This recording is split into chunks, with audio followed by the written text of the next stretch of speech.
Kweli. Et ce matin, Kalatoumi Abdelhadi, vous êtes avec nous. Bonjour. Bonjour, Kamar. Bonjour à tous. Je pensais qu'il allait relancer. Bonjour à toutes et à tous. Nous sommes avec Aoussi Bonaedja, le secrétaire départemental de la CGTMA. Bonjour. Bonjour Kala, bonjour aux Mahorais et aux Mahorais qui nous regardent ce matin, qui nous écoutent.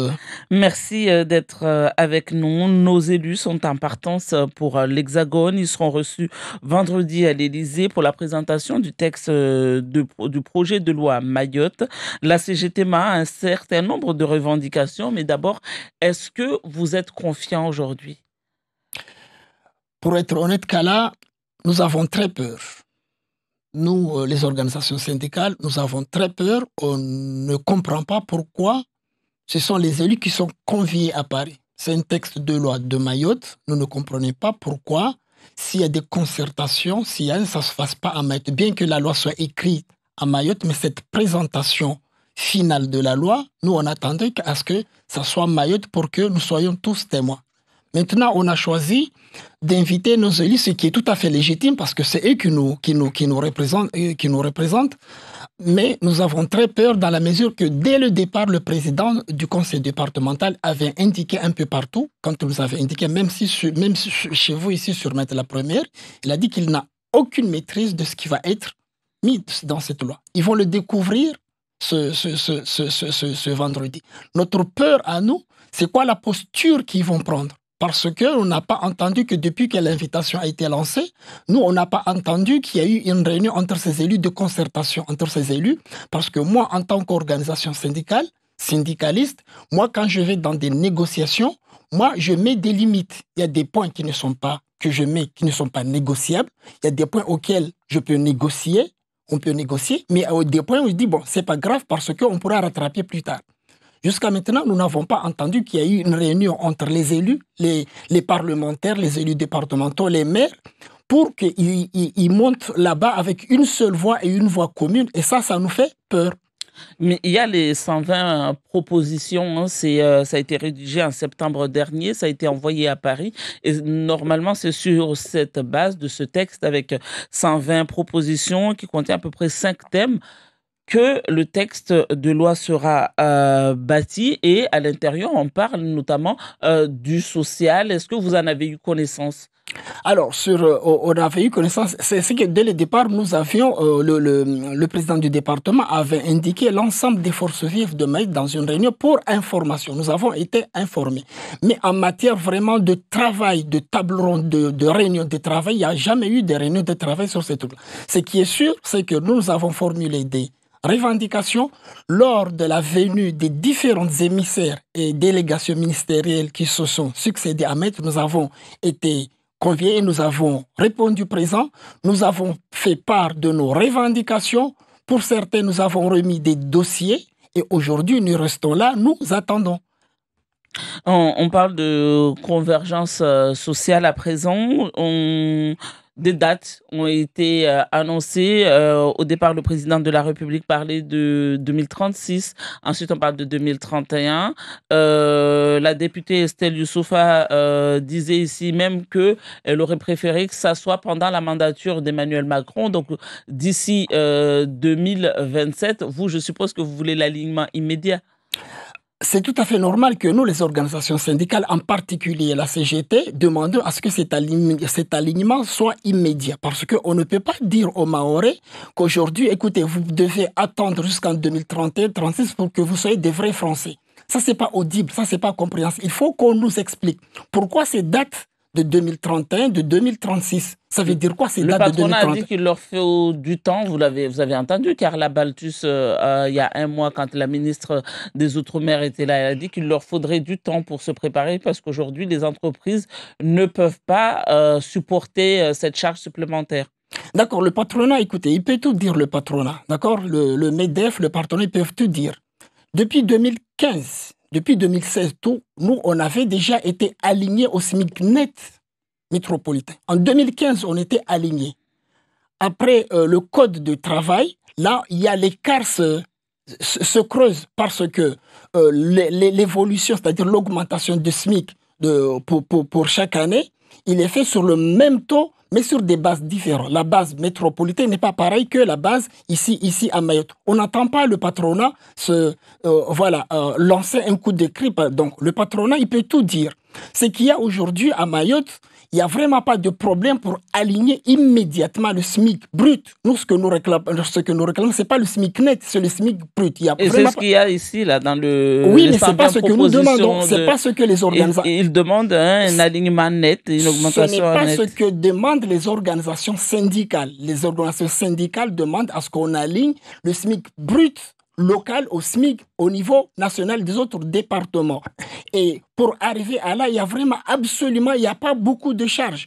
Aujourd'hui, à Mayotte, le patronat sur la part vieillesse, c'est-à-dire la cotisation sociale vieillesse qu'on appelle la cotisation retraite, le patronat paye 9,90%, alors qu'en France hexagonale, dans les autres départements, il paye 8,55%. Il suffit tout simplement de prendre ce plus que paye le patronat, de l'injecter dans le brut, et là, ça fera déjà remonter considérablement le SMIC brut de Mayotte, ce qui permettra aux salariés de Mayotte de se rapprocher au niveau national. Mais nous constatons tout simplement que le patronat et le capitalisme est en train de tuer les salariés de Mayotte, et ça, c'est pas acceptable. Alors, on l'aura compris, vous n'êtes pas sur la même longueur d'onde que le patronat.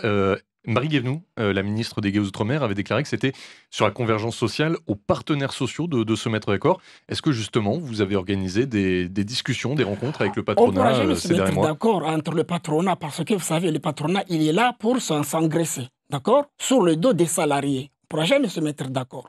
Effectivement, on ne pourra jamais se mettre d'accord parce que lors de la réunion, quand nous avons été reçus à la chambre professionnelle par la ministre Guévenoux, qui demande le patronat? Le patronat demande à ce que les conventions collectives, aujourd'hui, parce qu'il y a un certain nombre de conventions collectives qui s'appliquent à Mayotte, le patronat demande à ce que ça soit inscrit dans la loi que les conventions collectives ne s'appliquent pas à Mayotte parce que ça va leur porter des charges. Alors que derrière, quand vous regardez les exonérations, au jour d'aujourd'hui, en l'état actuel des choses, les exonérations qui ont le patronat, mais ça diminue considérablement. Et ils demandent la zone franche économique. D'accord, nous, on peut leur aider, on peut être solidaire, tu vois, à demander des exonérations, on peut être solidaire, mais ils ne peuvent pas dire qu'on doit freiner l'augmentation de la progression du salaire des Mahorais parce que ça va leur porter, ça ne leur porte pas, c'est une mauvaise volonté. La question de retraite, on sait que l'année dernière, on en a énormément parlé de cette question des très petites retraites mahoraises. Est-ce qu'il y a eu des améliorations depuis? Il n'y a pas des améliorations. Alors là, c'est de l'arnaque. Moi, je dis franchement, on est en train d'arnaquer les retraités de Mayotte. Qu'est-ce qui se passe? Quand vous regardez, il y a un rapport statistique qui est apparu de la sécurité sociale qui est apparu en 2022. Dans ce rapport, que dit ce rapport statistique? Pour 2022, la Caisse de sécurité sociale a recouvert, c'est-à-dire elle a encaissé en matière de cotisation sociale environ 271 millions en matière de cotisation sociale, dont 109 millions qui concernent que la cotisation vieillesse-retraite. 109 millions. Vous savez, la cotisation, c'est-à-dire que les pensions distribuées en 2021 ou 2022, c'est ce que dit ce rapport statistique, est de l'ordre de 9 millions. Concernant le retraité sur le 2600 à peu près et quelques poussières de retraités de Mayotte. Toute cette manne financière, on le fait remonter pour aider les vieux des autres départements parce que, comme vous savez, le principe de la retraite, c'est que ceux qui sont actifs cotisent pour ceux qui sont à la retraite. Ça, c'est le principe. Au jour d'aujourd'hui, à Mayotte, il y a beaucoup d'actifs, il y a moins de retraités.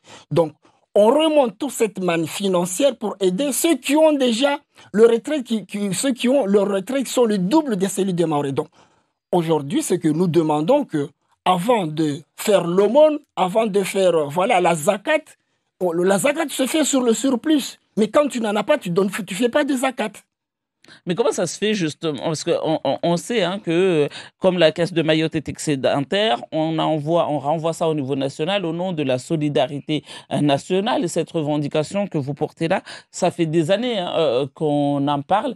Est-ce qu'au niveau des élus, vous avez pu parler de cette question-là? Tout le monde est au courant de cette question-là. tout le monde était au courant de cette question-là. Les élus siègent à la commission là, de la sécurité. Ils sont partout, les élus. Ils sont au courant de tout ça. Seulement, moi, je trouve que dans cette loi Mayotte, chacun a ses attentes. Nous, les organisations syndicales, avons nos attentes qui sont l'alignement du SMIC, l'alignement de la retraite, le fait de porter le taux d'indexation au même niveau qu'à celui de la RUN pour rendre attractif Mayotte sur ce point-là. Aujourd'hui, avec toutes les crises que connaît Mayotte, personne ne choisit de venir à Mayotte parce que, quand il vient ici, il est payé moins, il perçoit moins que quand il va à La Réunion. Il y a plus de risques sanitaires, il y a plus de risques, en tout cas sécuritaires. Donc, personne ne choisit Mayotte. Donc, nous demandons à ce que cette loi porte de la justice, tout simplement. Et on ne peut pas demander aujourd'hui aux Mahorais que attendez 2031, comme ça vous aurez votre âge de majorité pour devenir français. Ça, c'est pas acceptable. Quand vous parlez de l'indexation à La Réunion, 50%, 53%, à la base, c'est 40%. Et ensuite, c'est la région qui paye les 13% restants. Est-ce qu'aujourd'hui, vous pensez que le département Mayotte, qui n'a pas en plus les dotations de la région, pourrait assurer cela? C'est justement l'objet de la loi. C'est justement l'objet de la loi. Vous savez, nous, au conseil départemental, depuis 2018, c'est pas que nous avons renoncé, mais une partie de notre salaire n'est pas versée, c'est-à-dire notre régime indemnitaire. Nous avons un régime indemnitaire qui est composé de 2 parties. Depuis 2018, nous percevons qu'une partie et l'autre partie, jusqu'à maintenant, nous ne le percevons pas parce que les agents, plus ou moins, nous comprenons la difficulté financière que connaît notre département. Nous attendons justement de cette loi qu'ils alignent. Et j'espère que là-dessus, les élus seront à la hauteur pour exiger que ça fasse partie des exigences, des points de non négociables. Que cette loi aligne les dotations des collectivités nationales mahoraises au même niveau que les collectivités. Et si ce n'est pas dans ce cas-là, pour nous, franchement, les organisations syndicales, si ça ne se fait pas, alors là, cette loi ne servira à rien. D'autant plus qu'on apprend la nouvelle avant-hier que la piste de Pamandzi n'aura plus lieu. Donc, puisque ces données-là, nous ne l'avions pas quand on discutait avec ces émissaires, nous avons fait, je ne sais pas si vous avez vu, mais la CGT vous a fait parvenir un communiqué de presse auquel nous avons rajouté une revendication disant que puisque vous renvoyez la réalisation d'un aéroport à un calan grec non défini, je rappelle que Hollande l'avait prévu en 2050, donc moi je retiens cette date de 2050. Donc nous avons demandé à ce que cette loi porte une dotation compensatrice du coût du transport aérien pour les voyageurs en provenance et en partance de Mayotte. Et ça serait la justice, parce qu'on ne peut pas aujourd'hui demander aux Mahorais c'est pas de contribuer, mais d'alimenter les caisses d'Eurostral. Là, aujourd'hui, Eurostral est en difficulté, est en difficulté, et nous savons pertinemment que c'est aux Mahorais qu'on va soutirer les sous pour aligner les caisses d'Eurostral. Et ça, c'est pas possible, c'est pas acceptable. Donc, nous demandons à ce que dans cette loi soit mis une dotation compensatrice de telle sorte à ce que, quelles que soient les provenances dans le monde, ou bien les destinations dans le monde, au moins le prix en partance et à destination de Mayotte soit aligné au même niveau que celui de La Réunion. Sinon, ça serait de l'injustice. Et cette loi, si ça ne porte pas ça, nous avons déjà prévenu la ministre qu'on la combattra si nous ne trouvons pas notre compte. En ce temps où le gouvernement a tendance à faire des économies, est-ce que ça n'est pas utopiste de demander ça aujourd'hui? On ne peut pas faire des économies sur des gens qui sont en crise. On ne peut pas, c'est ce qu'on observe aujourd'hui, par exemple, à Mayotte avec la crise de choléra. C'est ce que nous observons. C'était en 2001, la première crise de choléra, c'était vers 2001. Sur le moyen préventif, il y avait une vaccination généralisée. Parce que tout le monde avait pris acte qu'on n'était pas assez doté, on n'était pas capable de faire face à une crise de choléra. Quand la crise était sur place, c'était quoi? C'était à peu près peut-être un décès et moins de 4 cas. Moins de 4 cas avérés, réels avérés. Aujourd'hui, ce que nous voyons, la posture aujourd'hui des autorités sanitaires, disent voilà, quelques semaines avant, un mois avant, on savait... On a une pénurie de vaccins aussi dans le monde. Il y a une pénurie de vaccins dans le monde, mais on ne peut pas dire qu'un grand pays comme la France, 2-3 mois avant, qui sait que le danger est à côté de la France, parce que je considère jusqu'à aujourd'hui, jusqu'à preuve du contraire, Mayotte, c'est aussi la France, le danger est à côté de la France, dire qu'on attend quand le choléra arrivera, là, on verra ce qu'on pourra faire. De toute façon, nous, on est prêts. C'est ce qu'ils sont vantés dans vos ondes. Mais les élus on auront revient. ça sera ma dernière question, normalement, ils auront jusqu'au 22 juin prochain pour valider ou non ce projet de loi. Est-ce que d'ici là, vous espérez pouvoir les rencontrer, discuter des textes ou vous leur faites confiance? Écoutez, aujourd'hui, j'ai 51 ans. J'ai déjà passé plus de la moitié de ma vie sur cette terre. J'ai beaucoup d'expérience sur ce qui se fait. Je sais que certains de ces élus, moi je le dis, certains, pas tous, mais certains de ces élus ont encore le syndrome Mzungu Mzungu. C'est ce que ça veut dire le syndrome Mzungu Mzungu? Non. Tu sais pas le Mzungu Mzungu, je vous l'explique. Il y a une petite plante à Mayotte, quand tu le touches, tu dis Mzungu Tso, il se ferme sur soi. C'est-à-dire qu'il se fane, se On ferme appelle ça sur le soi. sensitive Ben, en français. je sais pas. Donc, j'espère franchement que nos élus seront à la hauteur quand on leur présentera cette loi là-bas et que si cette loi ne va pas, qu'ils seront à la hauteur pour dire à Macron que cette loi ne nous va pas parce que quand nous allons retourner à Mayotte, la population sera derrière nous pour dire pourquoi vous avez accepté ça.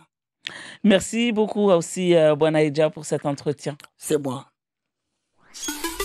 La première.